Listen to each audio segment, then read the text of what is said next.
घर आई थी, अपने घर में तो मैं एहसास ऐसे किया था कि बहुत मतलब हालात जो थी सही नहीं थी हमारे घर की। ससुराल आई हूँ तो हमारे घर में अंदर ही रहती थी।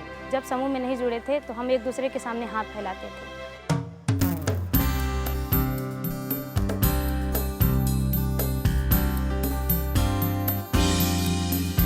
कि समूह संगठन से बढ़कर के मेरे जीवन में कुछ नहीं है, जो है तो मेरा समूह संगठन है, मेरा भगवान है। जीविका के माध्यम से हमारे गांव में बाल मजदूरी रुक गया। जो दारू शराबी थे हमारे दीदी के पति लोग, वो भी बंद हो गया। जो हम लोग आज गरीबी से ऊपर उठे हैं तो मुझे बहुत खुशी, इतनी ज़्यादा खुशी है कि हम कुछ कह नहीं सकते।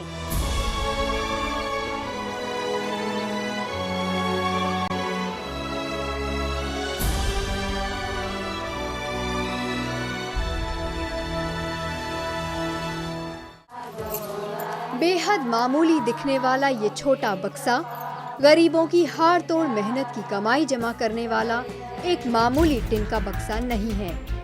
ये है एक दूसरे पर भरोसे, लगन, मेहनत और समूह की ताकत में विश्वास का प्रतीक। ये नींव है एक अलग तरह के बदलाव की, उस खामोश क्रांति की जिसके सीने में ग्रामीण विकास मंत्रालय का आजीविका मिशन दिल की तरह धड़क रहा है।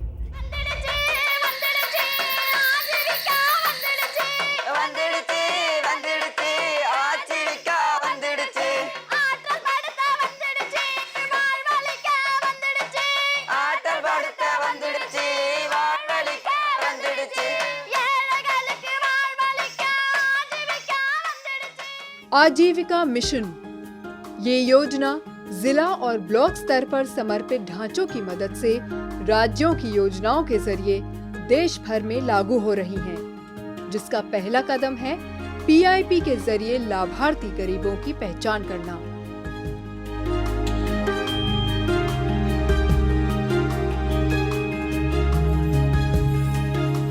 सबसे खास बात यह है कि पीआईपी प्रक्रिया में गांव के लोग ही वहां के सबसे गरीब और जरूरतमंद लोगों की पहचान करते हैं।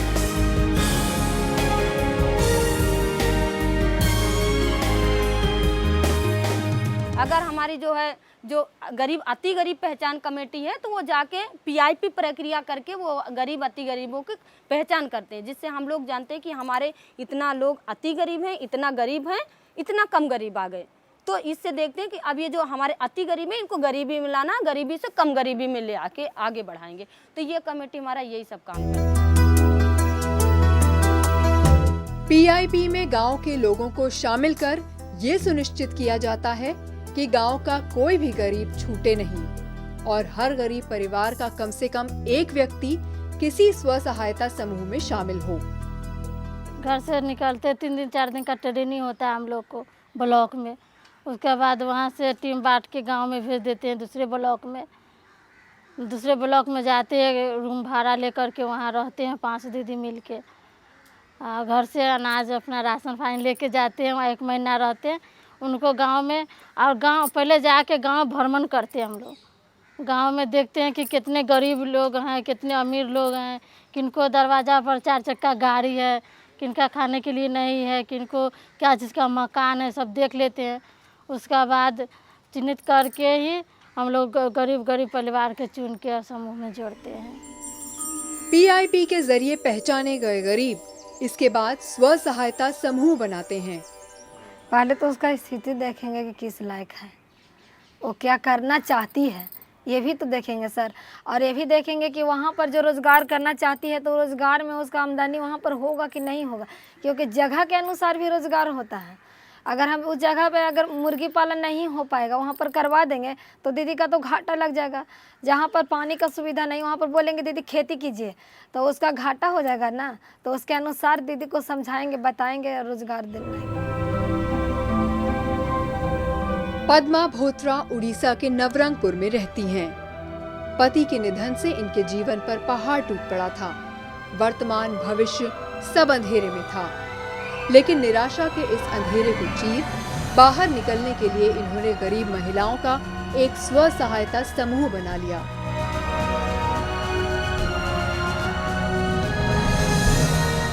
ये जीवन बदल डालने की रोशनी थी। इनके समूह के लोग नियम से पंचसूत्र का पालन करते हैं। समय पर मीटिंग, समय पर बचत, आपस में कर्ज का लेन देन, समय पर कर्ज की वापसी और अप टू डेट बही खाते। आर्थिक स्वतंत्रता का बल मिला तो पद्मा ने सदियों से चली आ रही उस चलन का भी हिम्मत से सामना किया जिसे समाज ने विधवाओं के लिए तय कर रखा है।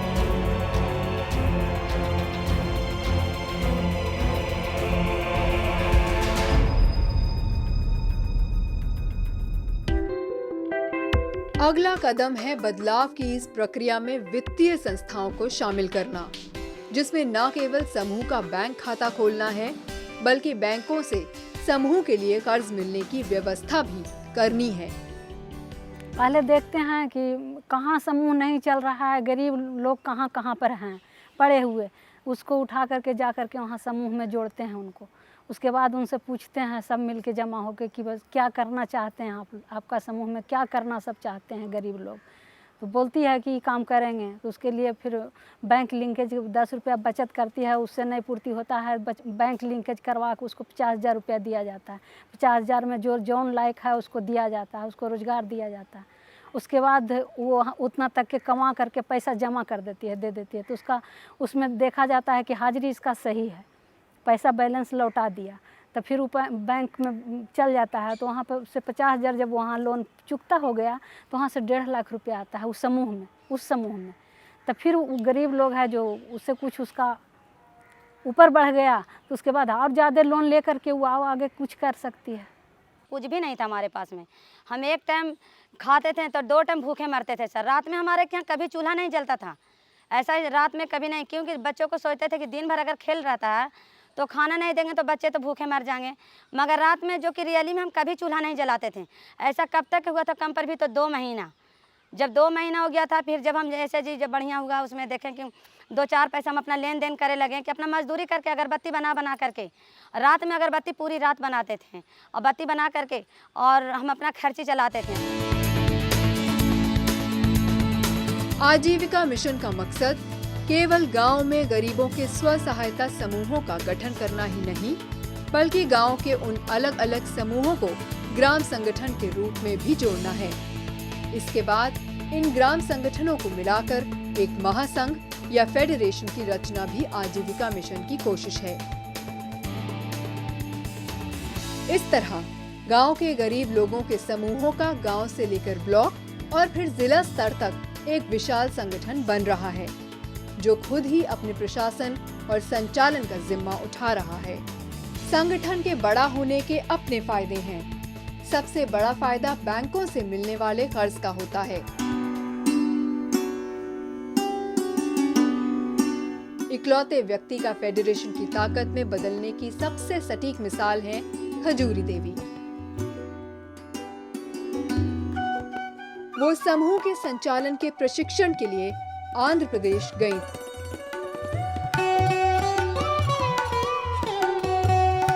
वहाँ जाके देखा तो सभी काम महिलाएं कर रही थी।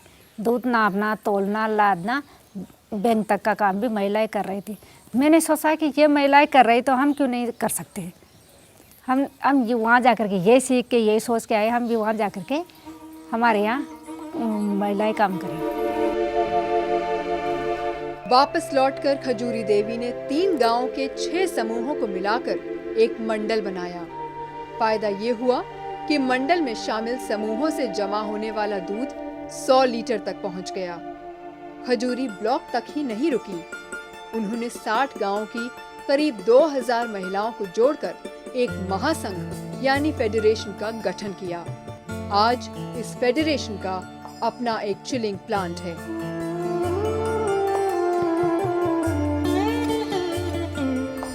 आजीविका मिशन की मदद से गांव के गरीब और अति गरीब लोग अब कंपनी का संचालन कर रहे हैं।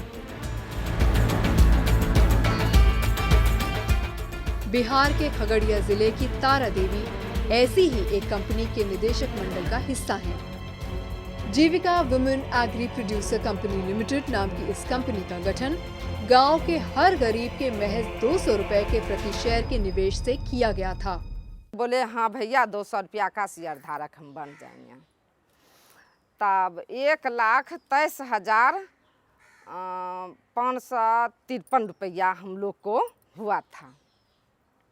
10 लाख सरकार दिए, जीविका द्वारा हमको आया, तो हम लोग कंपनी खोल लिए। कंपनी बना के अपना बीज कंपनी को दिए और अपने गांव में भी बेचे और दूसरे गांव में हम लोग भी बेचे। उसमें हम लोग का मुनाफा हुआ 1.5 लाख।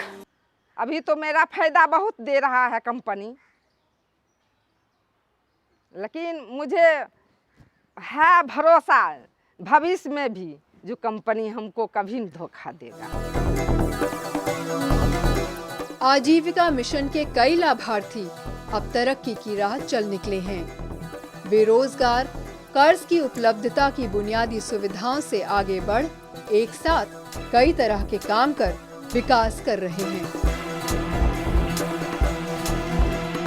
हमारे परिवार में जैसा था जैसा हमारा जैसे हम इधर पत्नी का भाग ये रहता, पति का भाग ऐसा परिवार में रहता था, तो अब ये ऐसा हो गया है। बराबर हम लोगों को बराबर मान सम्मान घर में हुआ, क्योंकि हम भी परिवार में भागीदारी दे रही हैं। आज हमारे पास 3 आजीविका के साधन हैं और अब हमारे जीवन में बहुत बदलाव आया है। इतना मान सम्मान हमें हमारे घर में मिला है कि ये मान सम्मान हमें पहले नहीं कभी मिला था। गांव की ज्यादातर महिलाओं का नाता खेती से होता है और ऐसी महिलाओं के लिए आजीविका मिशन में एक खास परियोजना तैयार की गई है, महिला किसान सशक्तिकरण परियोजना। महिला किसान सशक्तिकरण परियोजना के तहत शुरुआत में हमने 6 राज्यों को चुना है, महाराष्ट्र, केरल, बिहार, आंध्र प्रदेश, कर्नाटक और मध्य प्रदेश। हम ये उम्मीद करते हैं कि अगले 4-5 सालों में लाखों महिला किसानों को फायदा होगा। आजीविका मिशन केवल महिलाओं के लिए ही नहीं, बल्कि रोजगार पाने के इच्छुक युवाओं के लिए भी व्यवस्था करता है।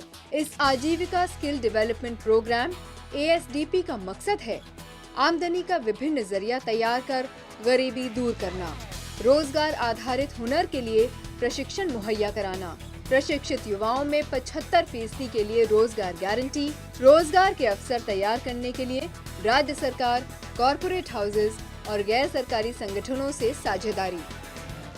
मंडुला मुरली कृष्णा आंध्र प्रदेश में रंगारेड्डी जिले के मोनी देवलापल्ली के रहने वाले हैं। गरीबी ने परिवार की कमर तोड़ रखी थी। 10वीं पास करने के बाद इन्हें रोजगार के लिए कोई रास्ता नहीं सूझ रहा था। आजीविका मिशन ने मंडुला मुरली की पहचान की और योग्यता और रुचि के आधार पर इन्हें 3 महीने के फार्मेसी ट्रेनिंग कोर्स में दाखिला दिलाया। अपनी ट्रेनिंग खत्म करने के बाद आज मंडुला हैदराबाद में एक सहायक के तौर पर काम कर रहे हैं। ये कहानी केवल मंडुला की नहीं है, इनकी तरह गांव के दूसरे गरीब युवा भी आजीविका मिशन की मांग आधारित प्रशिक्षण का लाभ उठा संगठित और गैर संगठित क्षेत्र में काम पा सकते हैं। ये जादुई पिटारे भविष्य की आत्मनिर्भर अर्थव्यवस्था के मजबूत किले की ईंटें हैं। ये ईंटें ही गरीबों और महिलाओं की आर्थिक स्वतंत्रता की नींव है। आजीविका मिशन गरीबों की वो व्यवस्था है जो गरीबों के जरिए गरीबों के लिए तैयार हो रही है। ये कोशिश है भारत के हर छोटे मामूली गरीब व्यक्ति को आत्मनिर्भर बनाने की और गांव की ताकत को पहचान उसे देश की ताकत में बदलने की। और कोई भी काम करने के लिए तो मुश्किलें उठानी पड़ेगी और सीमा तोड़नी पड़ेगी।